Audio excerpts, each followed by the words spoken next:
Emosionele verwonding. Dis iets wat jy ervaar het. Dinge soos verwerping, een of ander vorm van verlies, kritiek wat ek moes verduur, trauma waarna ek blootgestel is, ergens langs die pad verwaarloos of ergens langs die pad dalk misbruik. Dis hierdie dinge wat 'n mens ervaar, wat diep binnekant in my 'n letsel laat. 'n seerplek, diep binne. 'n wond in my hart, 'n wond in my siel, en 'n wond wat my diep beïnvloed. 'n wond wat my hele lewe beïnvloed. En dit is waar van almal van ons. Daar is niemand wat hier sit vanaand, of iemand wat dalk ergens luister, wat nie emosioneel verwond is nie. Dis 'n pyn wat 'n mens voel, wat jy nie kan verwoord nie. Dis 'n pyn wat ek voel, en ek kan nie woorde daarvoor kry nie, ek kan dit nie beskryf nie, maar dis 'n seer van lank gelede wat in my bly lê, al is die oorsaak daarvan in die verlede. En ek het gesê dat emosionele verwonding alles in 'n mens se lewe beïnvloed. Dit beïnvloed hoe ek oor myself dink, en ek sal in die volgende slide sal ek julle wys wat is skaamte. Dit beïnvloed hoe ek ander mense hanteer. Dit kan maak dat ek mense ongelooflik moeilik vertrou. Dit kan maak dat ek 'n afstand hou van mense, maar dit kan ook maak dat ek heeltemal oorafhanklik is van mense. Dit skep 'n onvermoë om in 'n gesonde verhouding met mense te kan leef, en dit oorlaai ons emosioneel. Dit lei tot 'n sensitiwiteit vir kritiek. Met ander woorde, iemand maak net 'n opmerking, bedoel niks daarbey nie, en ek vat dit persoonlik op. Of iemand bel my nie terug nie. So simpel iets soos iemand bel my nie terug nie, maar as gevolg van my emosionele verwonding ervaar ek dit as 'n stuk verwerping. Dit maak dat ek myself konstant wil verdedig. Ek het 'n interessante gesprek gehad met twee mense wat gaan trou, en toe sê hulle vir my dat die ding waarmee hulle die meeste sukkel in hulle verhouding op hierdie stadium is as die een sê, hoorie, maar ek voel so, of hoorie, ek hou nie daarvan nie, dan sal die ander reageer en sê, ek hou weer nie daarvan nie. En dit is as gevolg van emosionele verwonding. So met ander woorde, daar's geen sinvolle gesprek tussen twee mense nie, omdat iemand reageer vanuit emosionele verwonding. Dit veroorsaak emosionele uitbarstings, dit kan intense angs veroorsaak, en natuurlik kan dit lei tot depressie. Nou skaamte, in Engels die woord shame, is daai pynlike gevoel of daai pynlike emosie dat daar iets fundamenteels fout is met my. Iemand sal sê, ek is nie goed genoeg nie. Iemand sal dink, ek is onaanvaarbaar, dis onmoontlik dat mense van my kan hou. Enige compliment gaan ek nie glo nie, want dit is onmoontlik dat iemand van my hou. Dit is 'n emosie wat maak dat iemand homself eintlik wil wegsteek. Dit is 'n diep gevoel van verleentheid en 'n diep gevoel van minderwaardigheid. En dit het sy oorsprong in emosionele verwonding. En as ons emosioneel verwond is, dan dra ons maskers. En die maskers wat ons dra, is om onsself te beskerm. Of ek dra 'n masker sodat mense my sal aanvaar, of ek dra 'n masker want ek wil dit wat die binnekant is, wil ek vir mense wegsteek. En hier's 'n paar maskers. Daai persoon wat altyd sê, ek is reg. Ek is sterk. Kan dit handle. Dis 'n masker. Want agter daai masker sit daar 'n klomp pyn in die binnekant. 'n ander masker is die een wat die grapmaker is. Maak altyd 'n grapie, bring altyd 'n bietjie humor in, sê dis te swaar, ons moet dit bietjie ligter maak. Maar dis die clown wat eintlik pyn verdoesel. Die ander masker is die helper of die redder. Daai ene wat net help en wat opdaag, wat ten koste van homself help en opdaag, wat die redder wil wees. Want dit is iemand wat met daai gedrag, daai masker, liefde wil verdien, iets werd wil voel. En dan die ander masker is waar iemand cool is, en op 'n afstand. Wys nie vrees nie, wys nie emosies nie. Maar daai afstand is as gevolg van 'n vrees vir verwerping. En dan die ander, mees algemene masker is dalk prestasie. As ek goed doen, as ek presteer, dan is ek iets werd. Dan sien mense my raak en dan erken mense my. En die realiteit is dat ons kan nie emosioneel gesond word terwyl ons maskers dra nie. Maar dit is onmoontlik om 'n masker net af te ruk. 'n Masker moet begin kraak. Die lig moet deur die krake begin skyn, totdat iemand die masker kan afhaal en net eerlik kan wees. En ek dink ons almal het al ervaring met mense gehad wat maskers dra. Dat jy kom agter, maar jy's nie reël nie, jy's besig om iets weg te steek. Okay, agter dit sit pyn. Miskien is daar van ons wat ook maskers dra. Ek het gedink om iets te sê oor kroniese fisiese pyn ook. Dis die pyn waar daar waarskynlik nooit 'n oplossing sal wees nie. Die pyn wat nooit sal weggaan nie. Of die pyn waar daar nie gou 'n oplossing gaan kom nie. En daai pyn het ook 'n diep invloed op 'n mens. Invloed op die liggaam, want die brein is konstant in 'n stresstoestand as gevolg van die pyn. En dit energie word gedreineer. Die emosies wat saam met dit gaan, as pyn nie weggaan nie, is moedeloosheid en magteloosheid, en ons hou niemand daarvan om magteloos te voel nie. Dit affekteer my denke, as ek konstant pyn het, want dit raak my identiteit. Nie ek het hierdie siekte nie, ek is hierdie siekte. Nie ek het hierdie pyn nie, ek is hierdie pyn. En dit veroorsaak 'n skaamte. Want iemand wat 'n klomp goed kan doen, kan nie meer hierdie goed doen nie. Iemand wat kon help, kan nie meer help nie. En dan daai gevoel van my, ek is net nie meer goed genoeg nie. Dit affekteer verhoudings. Dit maak dat mense hulle self dikwels isoleer. Of dat mense wat kronies pyn het, voel ek is 'n las.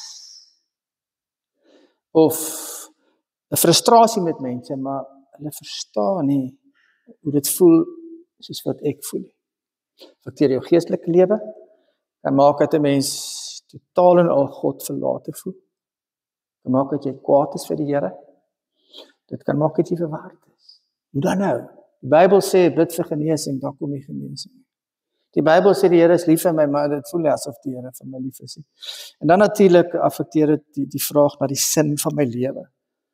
Dat iemand wat regtig kom ons sê maar deur pyn verlam word of geweldig ingeperk word, kan vra, maar wat is my waarde? Wat kan ek bydra? Wat is die verskil wat ek kon maak? Markus 5:25-34 is die verhaal van die vrou wat aan bloedvloeiing gelei het, en die Here het aan haar plek ingekom. Sy het tussen die mense deurgegaan en sy het aan hom geraak. En die geloof dat die Here vir haar genesing kan bring. Daarna sê hy vir haar, dit is dan Jesus se reaksie, dogter, jou geloof het jou gered, gaan in vrede, wees vergoed van jou kwaal genees. Ander vertaling, Jesus sê toe vir haar, jou dae van sekerheid en swaarkry is verby. Omdat jy my so vertrou het, sal die siekte jou nooit weer pla nie. Gaan lewe voluit sonder die pyn en die bekommernis. Hierdie vrou kom van agteraf na Jesus. Stil, slyp. Sy wil net aan hom raak. Die rede vir haar gedrag is haar rituele onreinheid. 'n Vrou wat gebloei het, is onrein, en jy bly weg van haar. Want as jy met haar kontak het, dan is jy self onrein. So, binne die wêreld van daai tyd, sy hoort nie in daai skare nie. Sy mag nie daar gewees het nie. En hierdie ding het vir sosiale isolasie gebring, want niemand wil met haar te doen hê nie, want niemand wil onrein wees nie. So sy moes leef in die skade wees.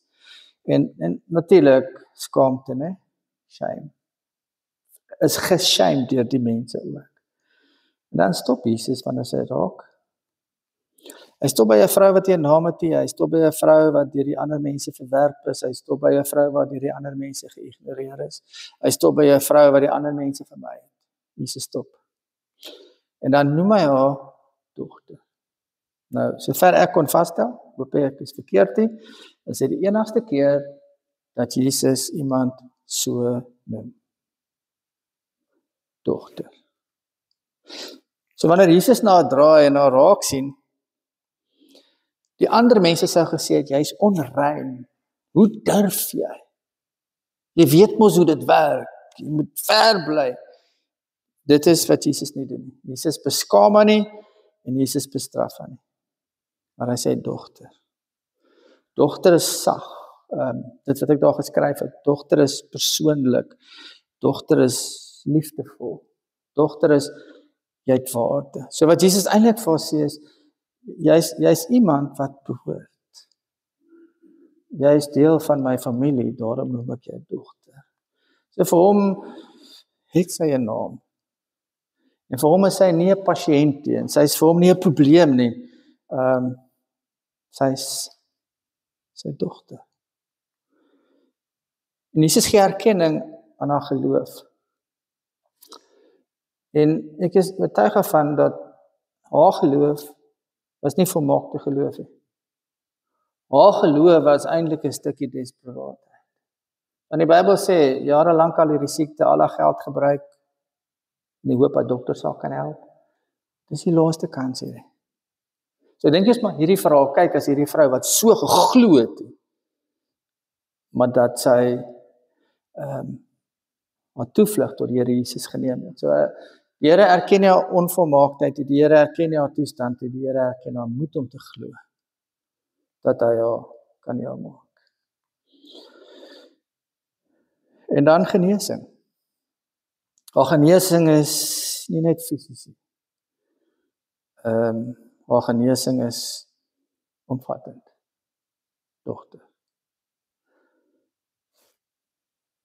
'n Paar dinge oor die Here Jesus, hy het regtig mens geword.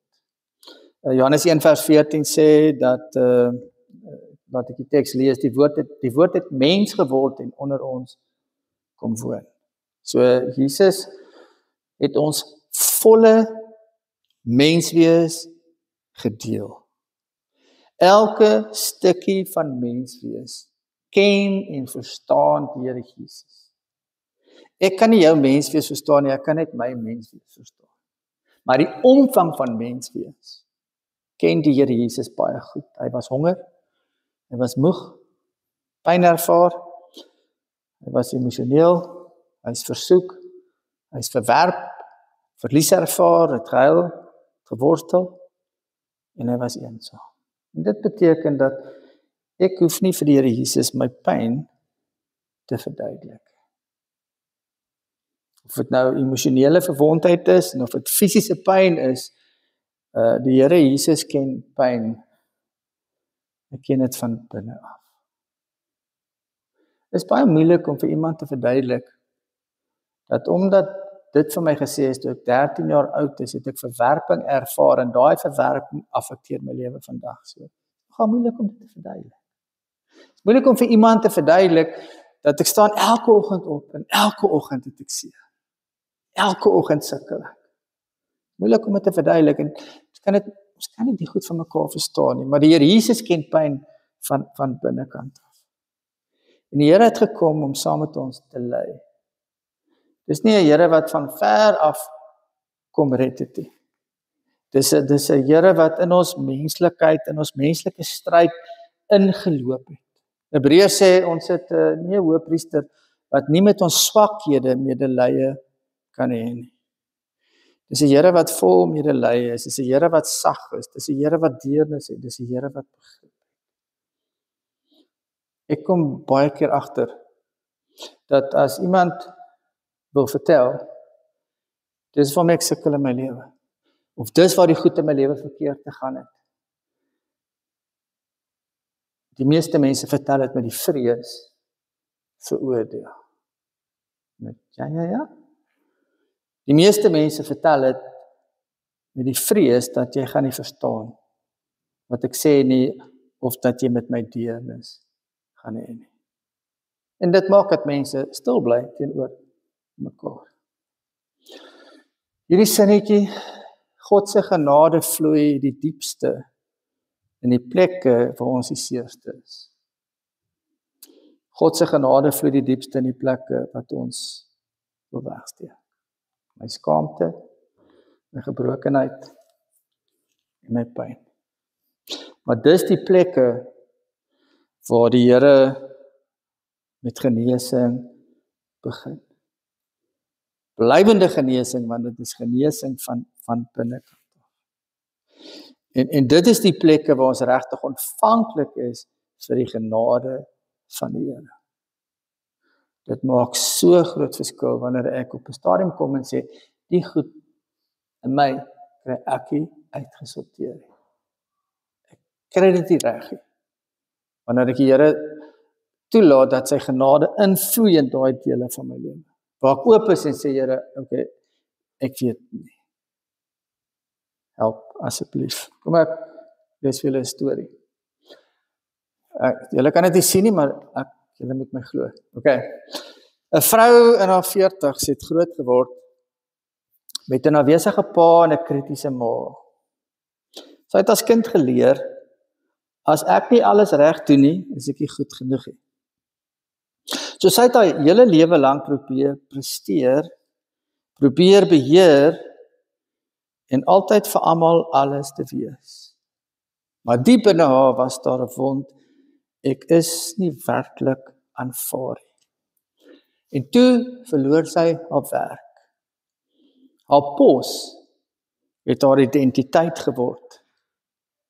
En alles stort in duie.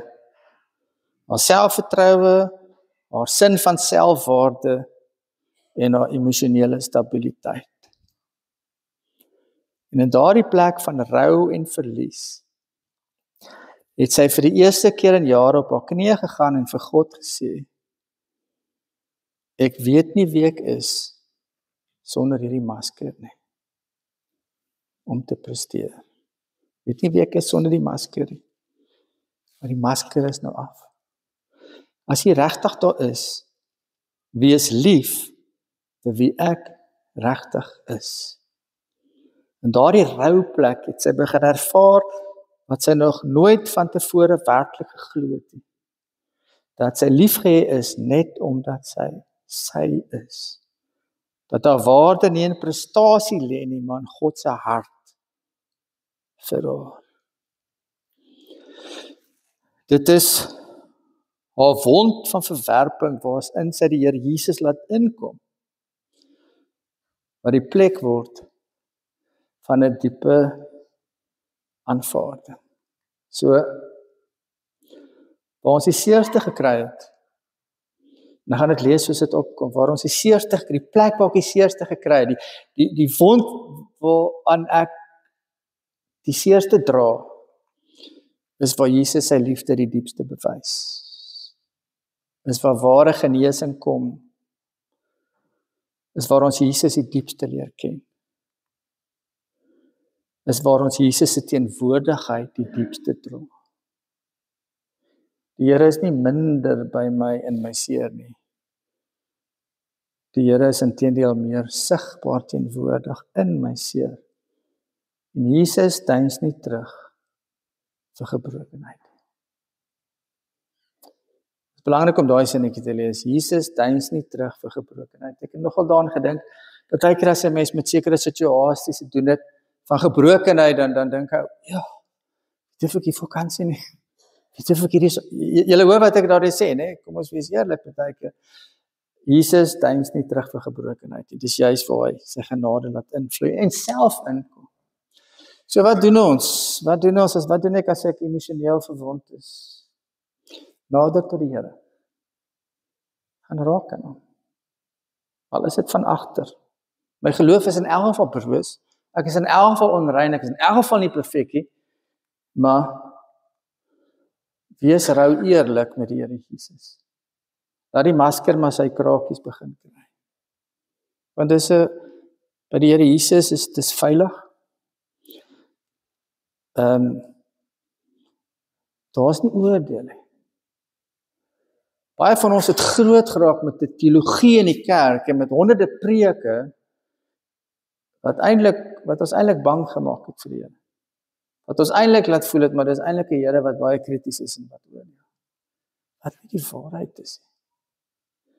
Ek kan maar rou eerlik met die Here wees, soos met niemand anders nie, want ek gaan nie veroordeel word deur hom nie. Ek gaan genade kry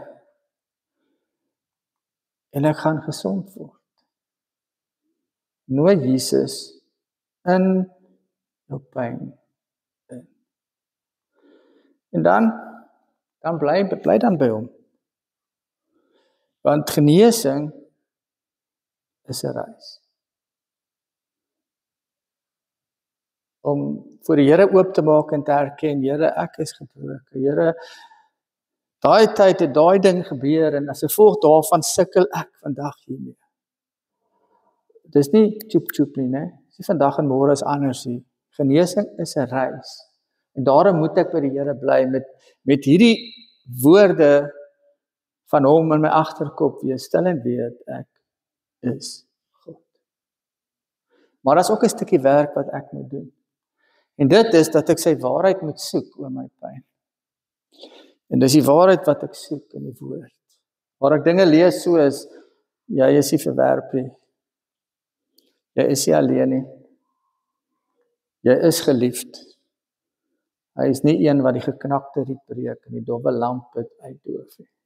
So, gaan met pyn, gaan met skaamte, gaan met vrees, na die Here Jesus.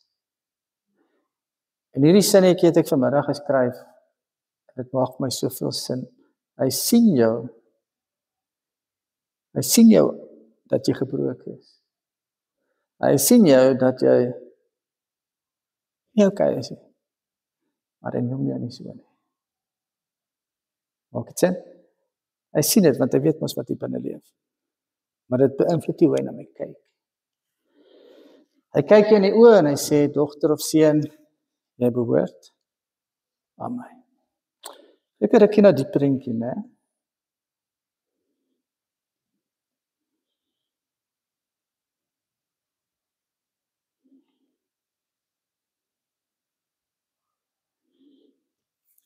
En dan word jy vir 'n oomblik daai vrou.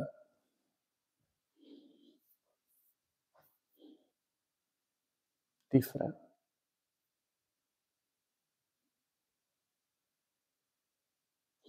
En beantwoord dan hierdie vraag. Watter pyn dra jy al lankal saam met jou? Emosioneel of fisies? Dink 'n oomblik, wat is die pyn wat jy saamdra? Lankal.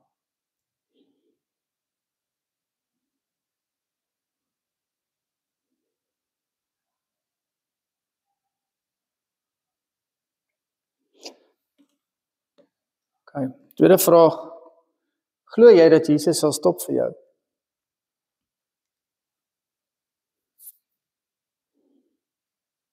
Glo jy dat Jesus sal stop vir jou?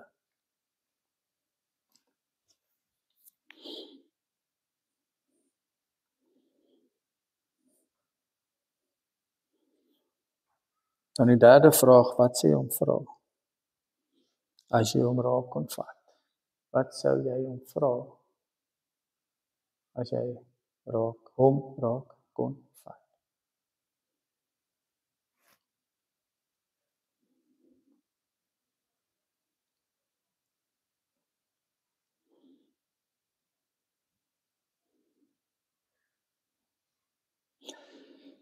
Hemelse Vader, Here, die Bybel sê dat as die Gees in beheer is van ons lewens, dan ervaar ons vreugde, dan ervaar ons vrede,